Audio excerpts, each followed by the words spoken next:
welcome everyone. Thank you so much for being here.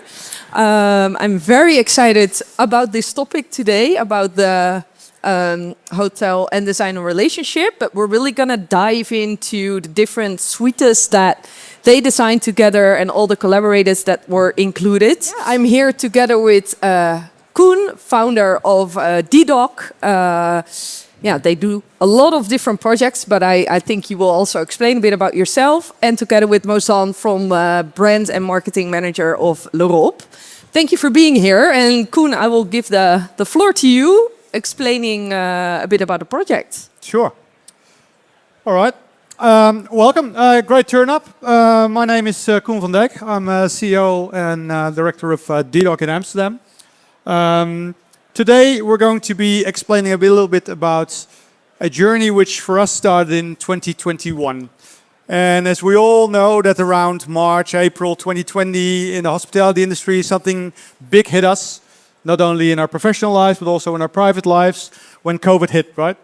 And around that time, we actually started in 2019 already with the large-scale refurbishment of Hotel de l'Europe, together with nice makers and the hotel, to actually give the old grandeur back to the hotel. But once we were in construction, time stopped. And basically we could see what happens if a hotel is not able to be a hotel anymore. And that opened up a complete different vision on how you could activate and use hotel spaces in the future. And that's why we came up with a vision which we then called blended hospitality. We wanted to make the transition for hoteliers to think not as like a landlord, to sell their rooms, to sell food, to be hospitable to your guests, but to be a blendlord, to look for the right combinations of activities and the right combinations of people, and use your space as efficient and profitable as possible. So first I would like to take you a little bit through the thinking process of what blended hospitality actually means and how could that work in your hotel industry. And then we'll make the translation on how that made sense for Hotel de l'Europe at that stage and how that now translated into the concept of Huys. What's blending? So first we started to look at our daily life because I think that's an important learning that we all saw during the COVID period. That work, life, retail, shopping, events, everything sort of merges and blurs in your life. And when we were all working on our attics at home, going down to the ground floor again for dinner later, it sort of starts to mash up and blend all together. And I think this is an important aspect that hoteliers also should sink in with the lifestyle of the people and the guests that visit their hotel. And this was the original theoretic framework that we used to also look at the hotel case for the L'Europe. Because in essence, you could sort of divide your week and your day according to this. And of course, for everybody that's different. But that means that the offering for hotels should also follow that lifestyle and follow that variation, if you will.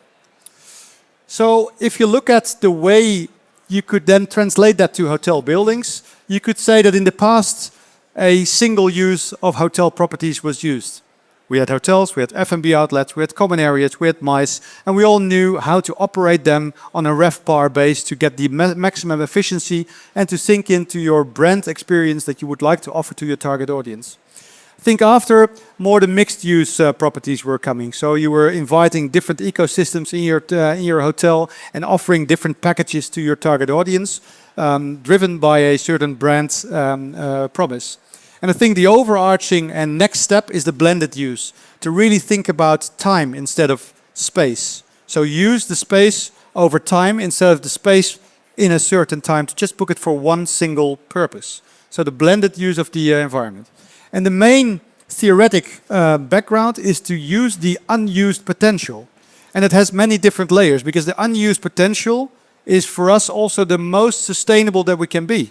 Because we can build more in sustainable ways, but we can also use better what is already there. And I think the blended use is also facilitating that in essence. And I think we all know from our daily operation in a hotel that there are uptimes and downtimes. And we look into creating functionality in a hotel that can facilitate in that downtime and to sink into the lifestyle of the people that live in and around the hotel. That in the past, we all knew what an office was, what a hotel was, what a shop was, or what a restaurant was. But what if what if we put down the narrative that a space can turn its functionality but still be the same space? As a designer, that gives a different starting point of how you design the space, and that's also how we started with L'Europe. The three main takeaways from that by doing that, you can elevate your brand promise, you can create serendipity to create different, unexpected meetings between the surroundings, the staff, and the guests, and thereby have a triple return. So a better revenue case, you sink into the society, so a better ESG return on the social side, and using the space better, so you're building a sustainable hotel. And when we started to talk to the hotel about that, and Mosanne was at that table, we also started to discuss not only from a theoretic background, but what can this mean as an offering or a brand proposition from a hotel point of view. Mosanne, could you elaborate a bit on that part? Absolutely. Like Koen just said, we started in end 2019 with our full renovation, refurbishment of the L'Europe. 2020, unfortunately, we couldn't receive our guests anymore. But with having, as I always say, a new carpet or a new chair, you don't have a new position in the market. So one of our goals was to reposition ourselves in the market. And actually, everything came together because Koen indeed was sitting at the table with having this great idea of blending and a new way of using spaces. I wouldn't say only rooms and suites, but really use spaces in a different way. And if we look at our location, the L'Europe is a building where we celebrate almost 400 years of hospitality because it was an inn almost 400 years ago and became a luxurious hotel. And next to that, we're located in the most cultural area of the city.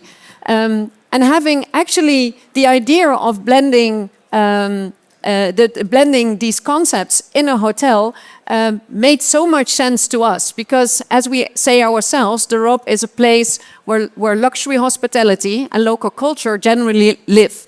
So we found it very important that we could embrace both of them. And with having indeed the Rondeel side and having our beautiful F&B outlets, there was this special project, this wing, which is connected to the old building. And that whole process was very natural and very organic because the community as it is right now, it exists out of 14 designers, really has been growing in the last couple of years. So indeed, we started with the few first ones to discuss how would you like to use this room? We cannot receive any guests. And some people use it as an atelier. Other people use it as a pied-à-terre. Other people like DDOCK also spent more time with us and use it as a creative space where they could indeed work on their projects.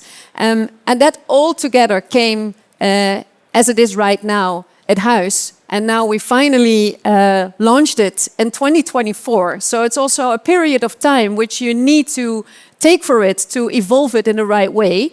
And we just launched it a bit more than half a year ago.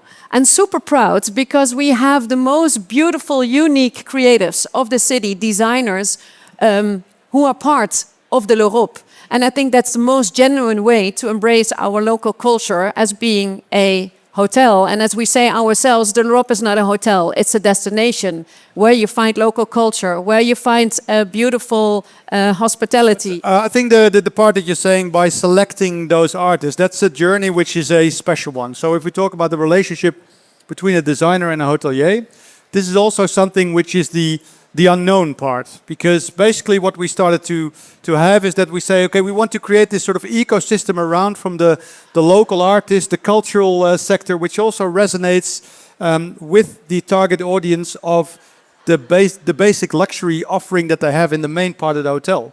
And this is where we also started the journey to really look for these personas that also bring a new life and a new network into the hotel, because I think that's part of blending, to create the onion ring model, right? So to really create different complementary networks and connect them to the hotel.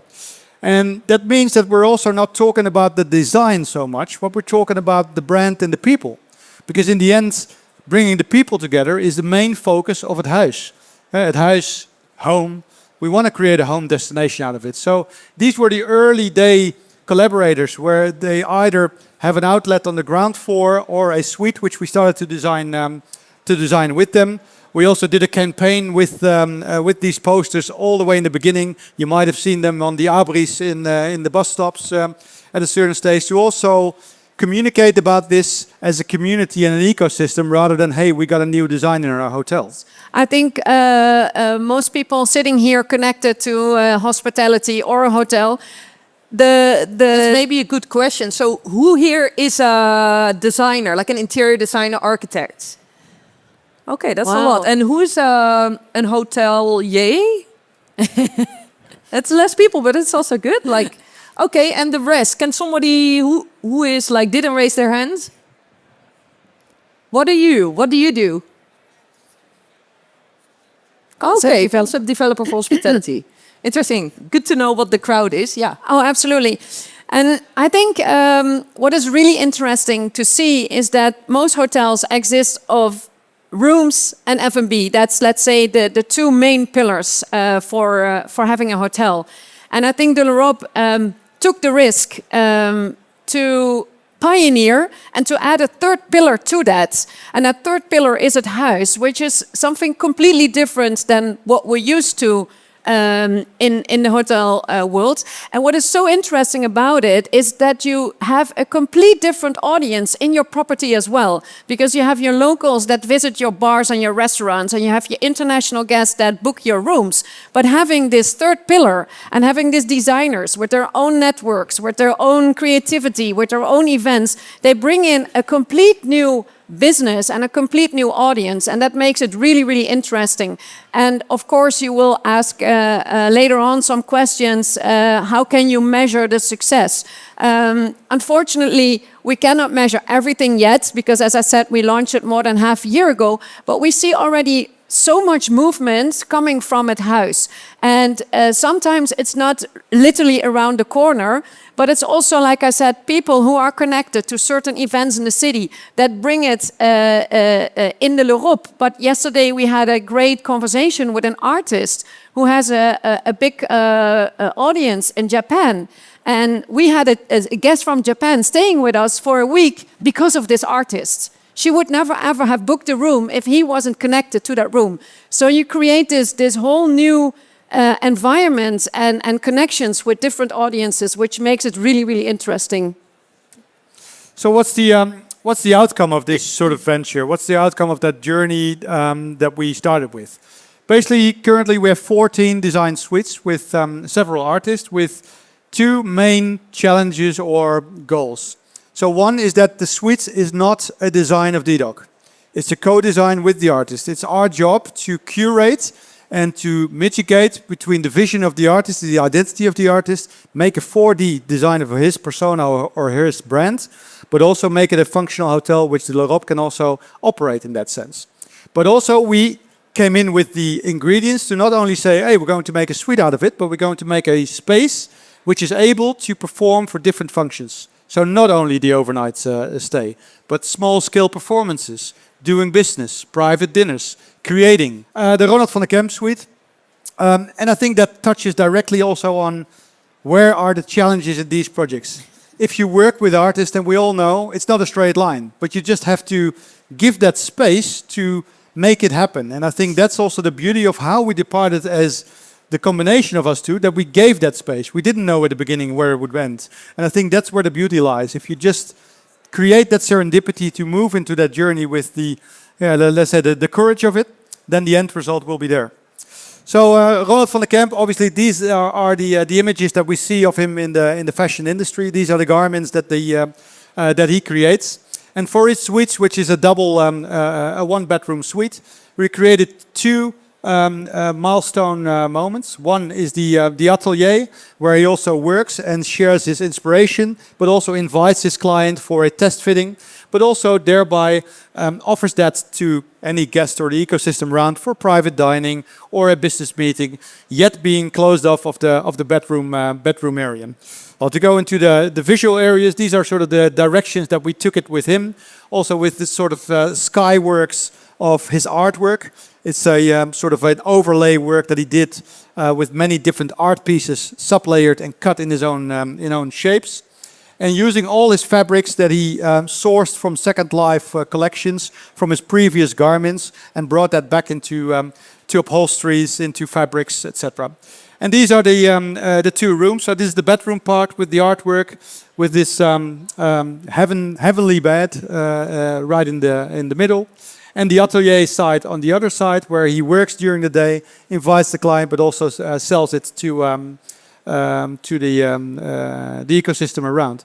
We've designed an in-suite experience, which basically is the aesthetics and the functionality within, but also there's an outer suite program of when the guest stays, there's a certain activation to live the brand outside the walls of the hotel.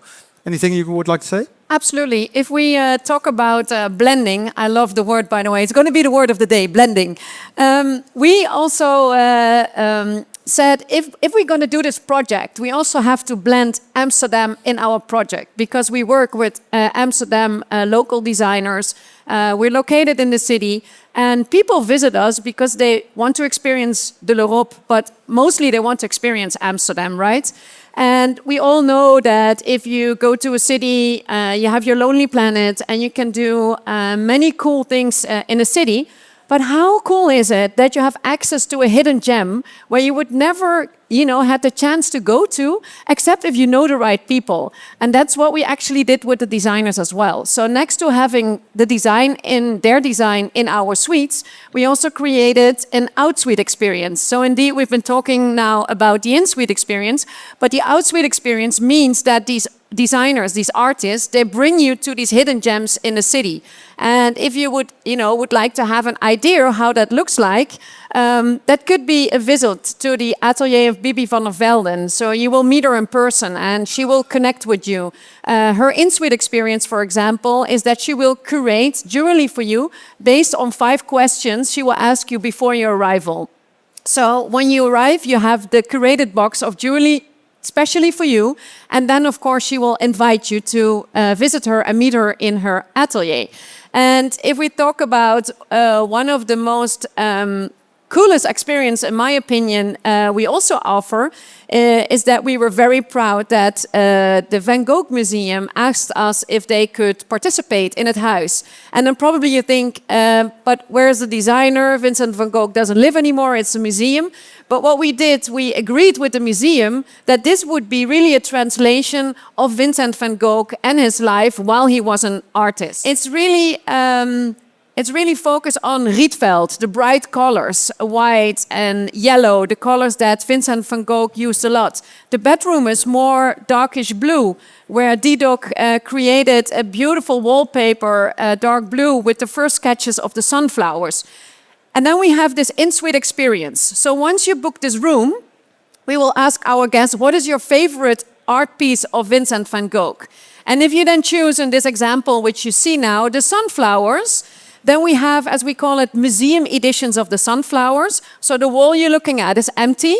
Our butlers, they will knock the door, have this huge black suitcase, white gloves, and they hang this piece of art for you at the wall. So you will be having your own museum. And then there is this audio from Willem van Gogh, who is the latest related family of Vincent, who's talking you through the painting. And of course, afterwards, we'll invite you for a tour in the museum. It could be even after closing time. So if we talk about how can you then blend all these experiences in and outside of the suites, I think this is one of the perfect examples. But all of them have this beautiful blending experiences. This project looks like amazing and such a success, but I can imagine designing it, like the whole process also had a lot of challenges. Can you maybe share a deep dive on that? Like, what was the biggest challenge and how did you overcome it? But also from hotel side, it's not only creating this one suite. You have 14 of these projects, and all 14, you also need to manage them as a hotel. And that's also a challenge. It's still a challenge nowadays because we need to train our staff literally in every step of the guest journey to do it right, to get the right information. Normally, if you have housekeeping, for example, They know how to clean the room. They know the process. But these are 14 individual processes, which means and takes a lot of, I would say, a lot of time and effort from people as well. But going back to design part, it was fun. Oh, definitely it was fun. But I think everybody who is also in the residential design world knows what it is to design somebody's home. You design part of their life, you design their identity, and that's basically what you're then doing times 14. And then with an artist, which is very expressive of the way he would like to be portrayed. And to do that, but he's also not necessarily the hotel expert, so he doesn't also know how to functionally design that hotel. And that mitigation of that is very much the challenging part of this. But nonetheless, it's also the most exciting part of it, because as a hotel designer, and I think that resonates to all the hotel designers in the room, it can also be sort of a repetitive action, right? So if you're working for the bigger change, standards is the way to comply, and the localization is the additional whipped cream on the cake, let's say. And this one is whipped cream all the way. And I guess that's basically what the beauty of this project is, apart from all the challenges that it brings. I think a second one is also that you actually start to build without having the actual picture complete yet. That's another thing that is sort of the hotel needs to feel comfortable with that, and as a designer you need to feel comfortable with that. But we all know that the best design starts in the space rather than on paper. So I think utilizing the time and the space to actually find it out as you go, that's part of that serendipitous process. Yeah, absolutely. Yeah, I can imagine. But how did you, I mean, it is an amazing idea, but how did you convince the owner, the board of this idea? I was also a blender, I could say. Well, there he is. There he is. You can ask him himself. How did we convince a hotelier to do such a thing? Creativity, really. I think when I arrived and I first heard about this amazing, crazy idea that you guys, basically the two of you had, I was immediately enthusiastic, because where can you find innovation, creativity, and really a community all together in one hotel? That's the brilliance of your idea, and you deserve the platform. You've done an outstanding job, and to come back on Mosanne's comment, is it worth it? 100% worth it, ladies and gentlemen. But yes, indeed, it also takes, it also asks blending from indeed our team as well, to get everybody on board, to tell the right story, to tell the stories of the designers, to our people, to our teams, that we all share the same story, that we all share the same dream of at Huys. So indeed, there is a lot of processes before you even get there to launch it. But again, I would do it again. I loved it. It was not always the easiest ride, and there were some hurdles here and there, but it was absolutely so much fun. And like Coen said, for the L'Europe, it was really, really interesting to see, to give an artist carte blanche, to say, this is your blank canvas, and how would you design your, perfect suite? How would that look like? And we will make sure that there is a hair dryer and that the bathroom is equipped as it should be for a 5-star hotel.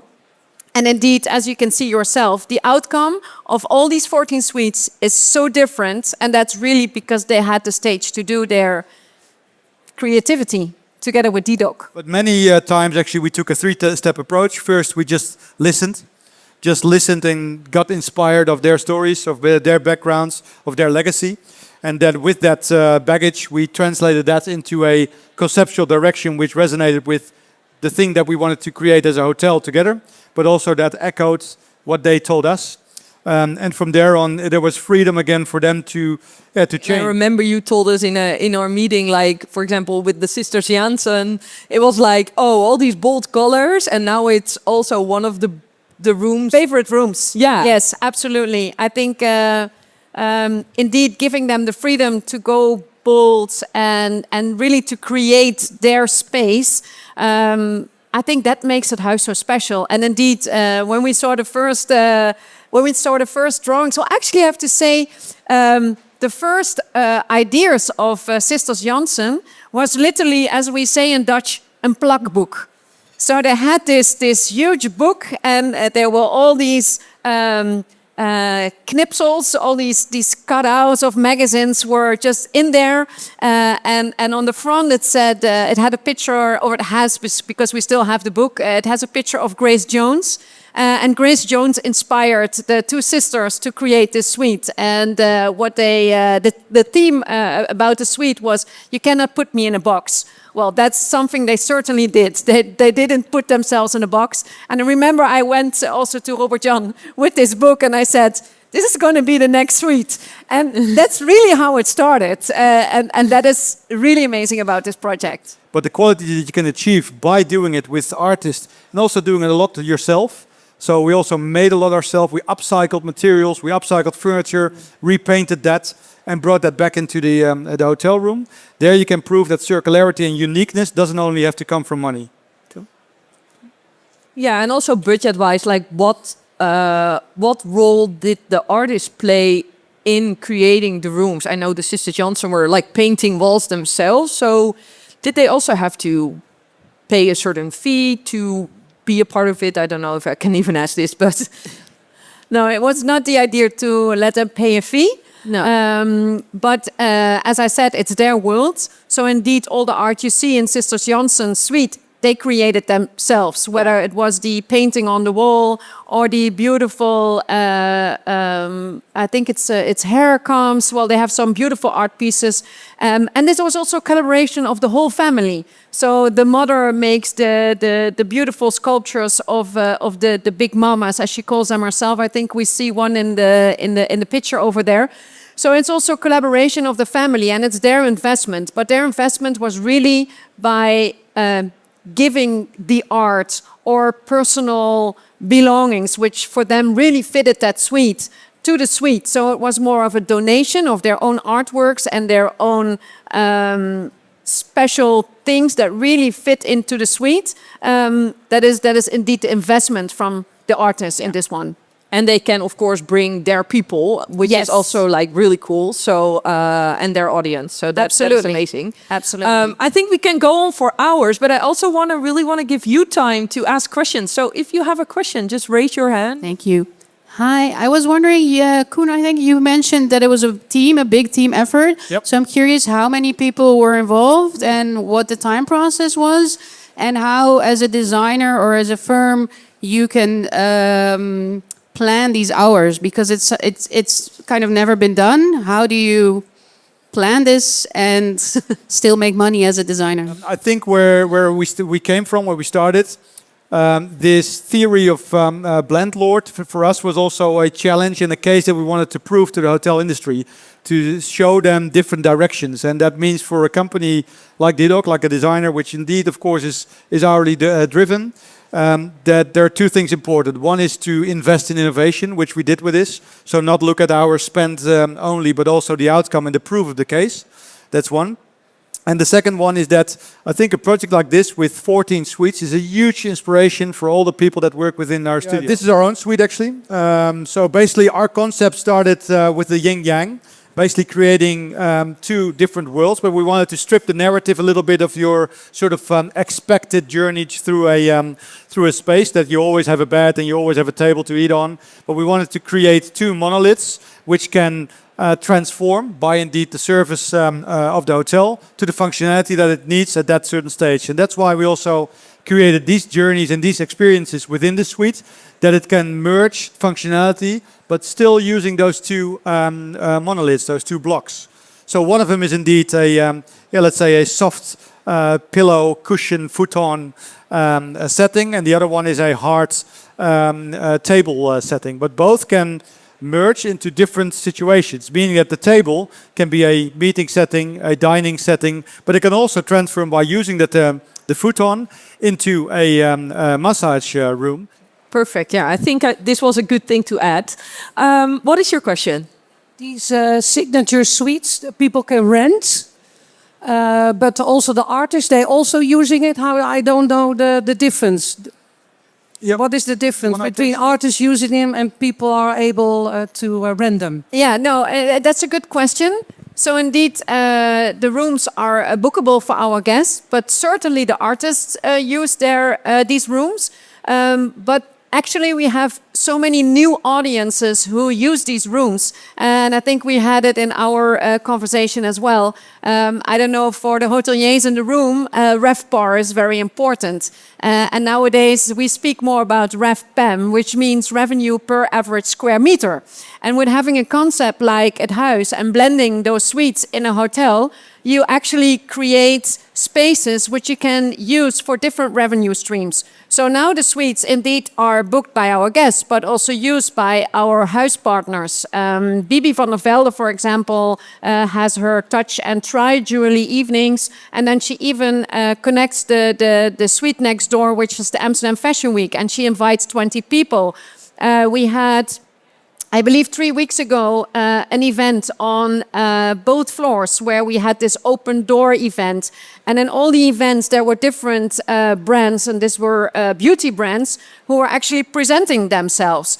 We have so many different ways how the suites are used by the artists, by our international guests, by our local guests. So it's really a new way of driving business in your property as well. We're almost at the end of our talk, so there is one question. Okay, perfect. I think that will be the last one then. Hi, you said that's of course quite an investment in these suites, and I wonder for how long do you plan to keep these suites as they are?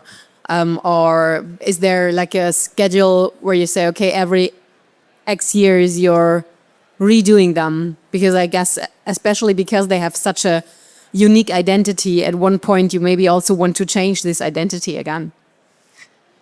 That's a good question, which we talk about internally so now and then. And of course, we don't have a glass ball at the table to see how hospitality will evolve in the next 5 to 10 years.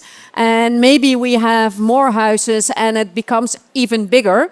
But let's say for the short term, so for the next couple of, let's say 3 years, we definitely want to keep these artists and these designers in het huis. But also there, this is a fluent process because there is movement. It could also be that one of the designers decides to move out because they're going to do something different.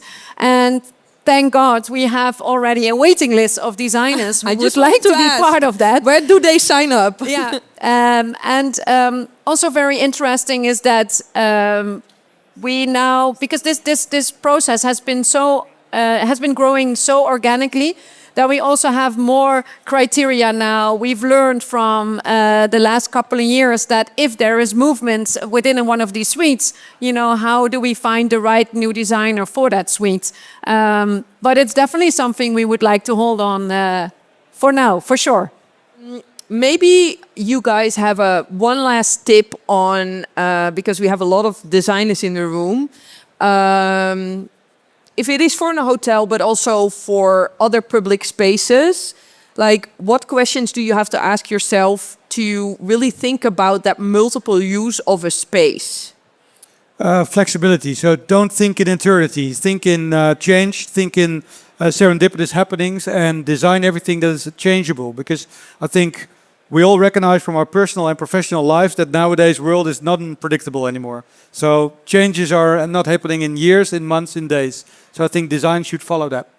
Yeah. You? And dream big. You know, you can always make the project smaller, but start big and just do it. Like Nike said, just do it. Be bold. Have the courage to be different. Okay, thank you so much and enjoy the fair. Thank you.